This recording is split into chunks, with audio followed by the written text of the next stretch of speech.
What just happened in Doha isn't just surprising. It isn't just unusual. It's genuinely unprecedented in the entire modern history of women's professional tennis, and it's exposing some uncomfortable truths that the WTA absolutely does not want to talk about. Eala, a 20-year-old Filipino tennis player ranked outside the top 100 in the world, just sold out the entire Khalifa International Stadium for a first-round Qatar Open match. Not a semifinal. Not a final. Not even a quarterfinal match against some massive superstar. A first-round match. Meanwhile, actual Grand Slam champions, players who've been ranked world number one, legends of the sport who've dominated for years, they were playing to half-empty crowds and scattered applause while Eala was creating an atmosphere that rivaled the World Cup. Tournament organizers made a decision that should send shockwaves through the entire tennis establishment. They looked at their draw, they saw multiple Grand Slam champions and top 10 players in the world, and they designated a 20-year-old Filipino as the main attraction over all of them. Think about the weight of that decision. Think about what they're essentially admitting. They're saying that Eala is a bigger draw, a more valuable marketing asset, than players who've won majors and been ranked number one in the world. And you know what? They were absolutely, undeniably correct. 7,000 Filipino fans turned a Tuesday afternoon match into an experience that will be talked about for years. The noise was deafening. The atmosphere was electric. The energy was suffocating for her opponent and euphoric for Eala. While this was happening, top seeds were watching their sessions draw maybe 30 to 40% capacity. So let me ask you the question that's making established stars absolutely furious right now. Does Eala have more genuine star power than current Grand Slam champions? Or is this just Filipino community support creating a temporary illusion? Drop your honest take in the comments because this debate is about to get spicy. Let's establish the facts immediately, because what happened needs to be properly understood and contextualized. Eala, ranked outside the top 100, was scheduled to play a first-round match against Teresa Valentova from the Czech Republic. This should have been a routine early round match that maybe draws a few hundred curious fans and generates polite applause. Instead, tickets for her match vanished within minutes of the schedule being released. Not hours. Not days. Minutes.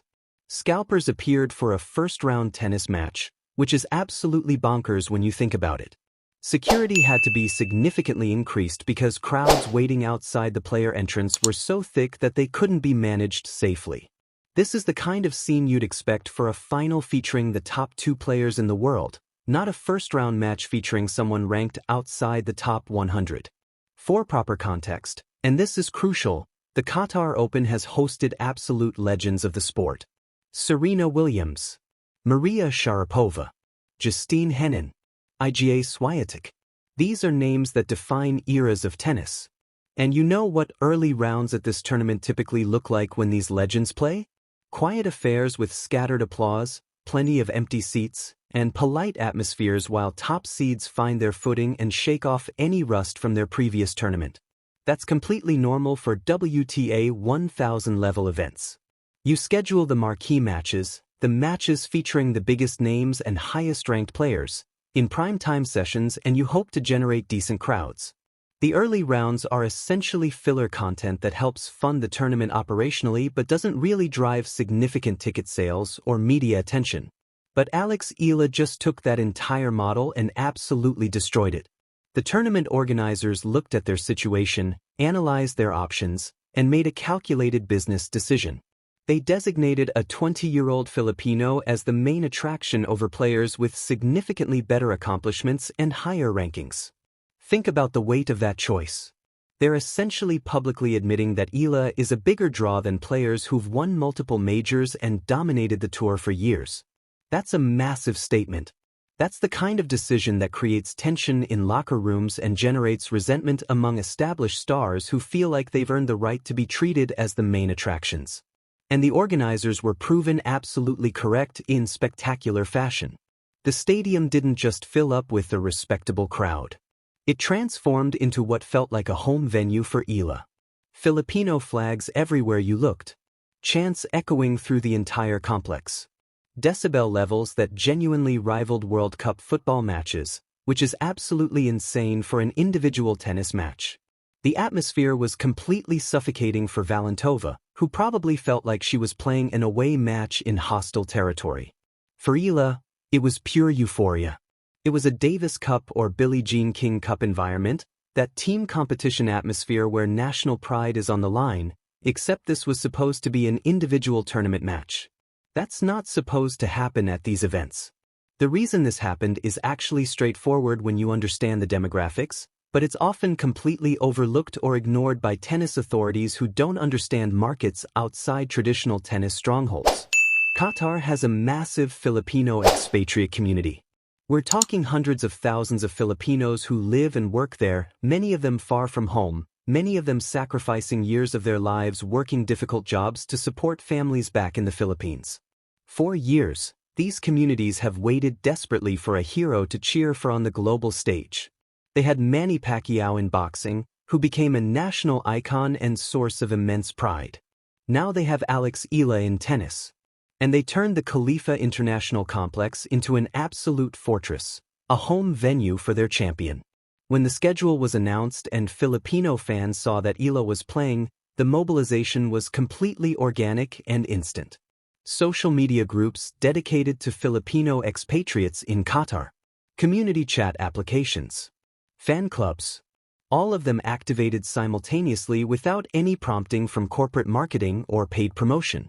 This was a genuine grassroots movement of people who were desperate to support one of their own on an international platform.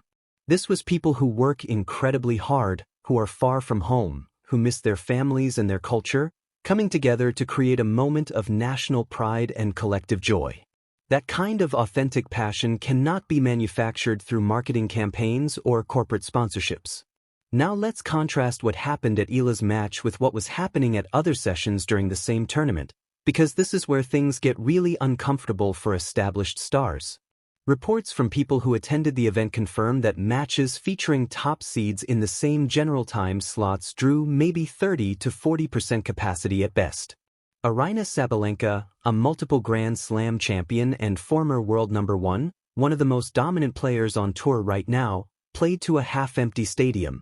Iga Swiatek's early round matches had plenty of available seats scattered throughout the venue. These are players who should theoretically be the biggest draws at any tournament based on traditional metrics like ranking and accomplishments. But they couldn't generate even a fraction of the atmosphere that Eala created seemingly effortlessly. That reality has to sting if you're one of those top players. Think about it from their perspective for a moment. You've dedicated your entire life to tennis. You've won multiple majors. You've been ranked world number one. You've dominated the tour for years, defeating the best players in the world consistently. You've earned hundreds of millions of dollars. You're at the absolute pinnacle of your profession. And then this 20-year-old from the Philippines who's never even won a WTA title, who's ranked outside the top 100, sells out an entire stadium while you're playing to empty seats and polite applause. The envy is real and it's completely justified and understandable because what Eala has demonstrated in the most public way possible is that star power in modern professional tennis isn't just about rankings or tournament accomplishments. It's fundamentally about connection with an audience. It's about representing something bigger than individual achievement. The Filipino fans who packed that stadium aren't just supporting a talented tennis player who happens to be good at hitting a ball. They're supporting representation. They're celebrating Filipino excellence on a platform that has historically been dominated almost exclusively by Europeans and Americans. They're seeing themselves reflected in someone competing on the global stage. That emotional connection, that sense of national pride and cultural representation, is infinitely more powerful than any marketing campaign the WTA could ever create. The match itself was tactically fascinating because Eala had to manage the incredible pressure of 7,000 people chanting her name on literally every single point. That's theoretically an advantage, having a crowd completely on your side, but it's also absolutely crushing pressure. You walk onto the court expecting polite applause and the usual quiet tennis atmosphere, and instead you get hit with a wall of noise that's almost physical in its intensity. The natural tendency in that situation is to overhit, to try to crush every ball to hear the roar of the crowd, to go for hero shots that look spectacular. But tennis, especially at the professional level, rewards patience and consistency and tactical intelligence, not constant hero shots and unnecessary risks. Teresa Valentova is absolutely no pushover as an opponent. She's a powerful Czech player with a big serve and heavy ground strokes who can hurt you if you give her any opportunities. And she'd actually beaten Eala before in their previous meeting. The head-to-head record was 1-0 in favor of Valentova coming into this match, which meant Eala wasn't just fighting the opponent standing across the net from her. She was fighting the ghost of that previous loss and the psychological weight of knowing she'd lost to this player before. There was also a strange statistical anomaly where Eala had historically struggled against Czech players specifically for whatever reason. But Eala has evolved dramatically as a player and as a person over the last 2 years. 2 years ago, she might have crumbled completely under that kind of expectation and pressure. The crowd would have been too much. The weight of representing an entire nation would have been paralyzing. Instead, she channeled all of that energy positively. She used her exceptional defensive skills, particularly that lefty forehand hook she developed and refined at the Rafael Nadal Academy, to stay in points she had absolutely no business winning. She extended rallies, forcing Valentova to hit one more ball, then another, until the Czech player inevitably cracked under the pressure and made an error. There was one specific point in the second set that went instantly viral across social media and perfectly captured what makes Eala special. She was pulled wide to her backhand side, almost into the doubles alley, completely out of position and seemingly beaten. She sprinted at full speed, slid on the hard court surface, and somehow flicked a passing shot down the line that landed perfectly in the corner. The roar from the crowd was so loud it registered on local seismographs. That's not hyperbole or exaggeration for dramatic effect. The noise was genuinely, measurably deafening. The decibel levels were off the charts. The courts in Doha are medium-slow hard courts with grit on the surface that take spin really well, which actually favored Eala's game significantly. Her heavy topspin forehand bites into the court surface and jumps up high after the bounce, making it incredibly difficult for taller, flatter hitters like Valentova to establish any rhythm or timing. Eala used that high bounce strategically to push Valentova behind the baseline consistently, neutralizing the Czech player's natural power advantage and forcing her to hit from defensive positions. After the match concluded, Eala did something that demonstrated why she has this incredible connection with Filipino fans. She took the microphone and spoke to the crowd in Tagalog, the national language of the Philippines. The place absolutely erupted. She thanked them for making her feel at home thousands of miles away from the Philippines. She acknowledged the sacrifices of overseas workers who spent their hard-earned money to buy tickets to support her. That connection, that emotional tether between athlete and fan, that genuine appreciation and mutual respect, is what transforms sport from mere entertainment into something transcendent. It's what Muhammad Ali had with his supporters. It's what Manny Pacquiao had in boxing. It's what Alex Eala has now in tennis. Meanwhile, Aryna Sabalenka is presumably watching all of this unfold from her hotel room and wondering how she's been reduced to an afterthought at a tournament where she's a legitimate championship contender based on her ranking and accomplishments. She's won multiple Grand Slams. She's been world number 1. She's one of the most dominant players on tour. By every traditional metric, she should be the main attraction, the player everyone wants to see, the one generating buzz and excitement. Instead, the tournament organizers put all their promotional energy and resources behind a player who's never won a WTA title and is ranked outside the top 100. That's not a criticism of the tournament organizers, by the way. They made the absolutely correct business decision based on the realities of their market. Alex Eala sells tickets in Qatar. Aryna Sabalenka doesn't, at least not in significant numbers. The demographic reality is undeniable. The Filipino community shows up in massive numbers to support their athletes with passion and intensity. Other communities don't, or at least not with anywhere near the same level of commitment and energy. This situation exposes a fundamental problem with how the WTA markets its stars and makes decisions about promotional priorities. The tour has relied almost exclusively on traditional metrics like world ranking and Grand Slam titles to determine who gets featured in promotional materials, who gets the prime time slots, who gets the showcase courts. But those metrics completely fail to capture cultural connection or demographic support or the ability to actually sell tickets and generate atmosphere. Eala might be ranked significantly lower than Sabalenka on paper, but in Qatar specifically, she's infinitely more valuable from a pure business and marketing perspective. The economic implications of what just happened are genuinely significant and far-reaching. Tournament directors across the entire tour are now looking at this data, looking at the images of sold-out crowds for Eala versus empty seats for Grand Slam champions, and realizing they've been scheduling matches completely wrong. They've been putting top seeds in prime slots automatically, assuming that world ranking is what drives attendance and interest. But what if the player with the most passionate and committed fan base should get those premium slots regardless of their ranking? What if cultural connection matters more than tennis accomplishments when it comes to actual ticket sales? This also highlights the massive untapped potential of the Asian market, specifically Southeast Asia. The WTA has spent years and enormous resources trying to court China with decidedly mixed results. There have been tournaments that succeeded and tournaments that failed. There's been inconsistent support.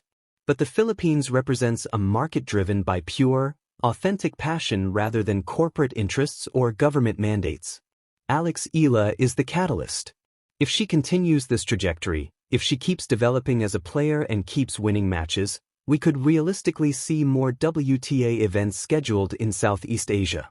Or at minimum, the tour will have to recognize that Eala is a primary marketing asset globally, someone who can sell tickets and generate atmosphere anywhere there's a significant Filipino population, which is basically everywhere in the world. For fans watching from other parts of the world, particularly from traditional tennis markets in Europe and North America, this might seem like a novelty or a one-time occurrence that doesn't really mean anything in the bigger picture. But it's actually revealing a fundamental shift in tennis demographics that the establishment hasn't fully processed yet.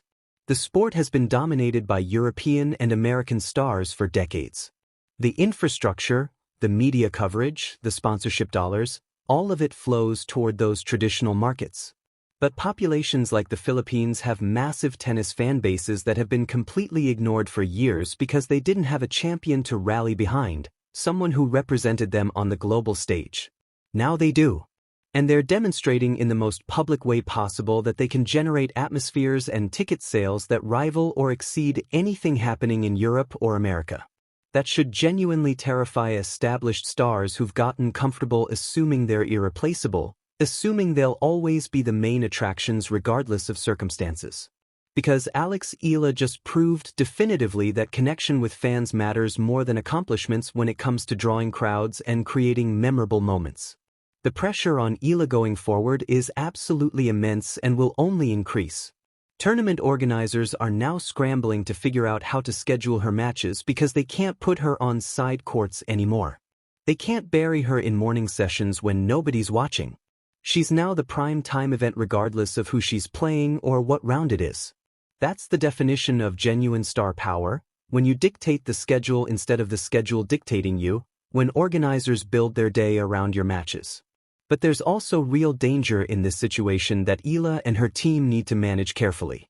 The emotional expenditure of a match like this, with that kind of pressure and atmosphere and expectation, is absolutely draining. Young players very often win massive emotional matches in front of home-like crowds and then come out completely flat in the next round because they've given everything. The adrenaline hangover is very real. Eala's team has to help her sleep properly, help her recover physically and emotionally, and refocus on the next opponent. Because the tournament isn't won in the first round no matter how loud the crowd was or how electric the atmosphere felt. The images of empty seats at other matches compared to the sold-out Eala session will define this tournament regardless of any other storylines. Regardless of who lifts the trophy at the end, regardless of what upsets happen or what records get broken, the story of Qatar Open 2026 will be about Eala and what she accomplished. She injected life, noise, color, and genuine passion into an event that was shaping up to be another forgettable early-season tournament that people would forget about within weeks. Sabalenka and other top seeds have to be processing this reality and what it means for their careers and their legacies. They're objectively better players right now based on results. They have superior accomplishments. They've won more matches against better opponents. But they can't generate the atmosphere that Eala creates seemingly without effort. That's a psychological blow that's incredibly hard to overcome. It forces them to confront the uncomfortable reality that being the best player technically doesn't automatically make you the most important player culturally or commercially. The Filipino fans demonstrated something that tennis authorities desperately need to understand and internalize. Passionate, engaged fan bases are the absolute lifeblood of professional sports. You can have the most talented players in the world with the best technique and the most impressive accomplishments, but if nobody cares enough to show up and create an atmosphere and make the event feel important, the sport suffers tremendously. Eala has a built-in fan base that follows her everywhere there's a Filipino community, which is basically everywhere in the world. That's a competitive advantage that cannot be replicated through better training or improved shot-making or tactical adjustments. It's cultural and demographic and completely unique to her situation. And it's making players like Sabalenka, who've dominated through pure tennis excellence and superior results, realize that star power in the modern era requires more than just winning matches. It requires connection.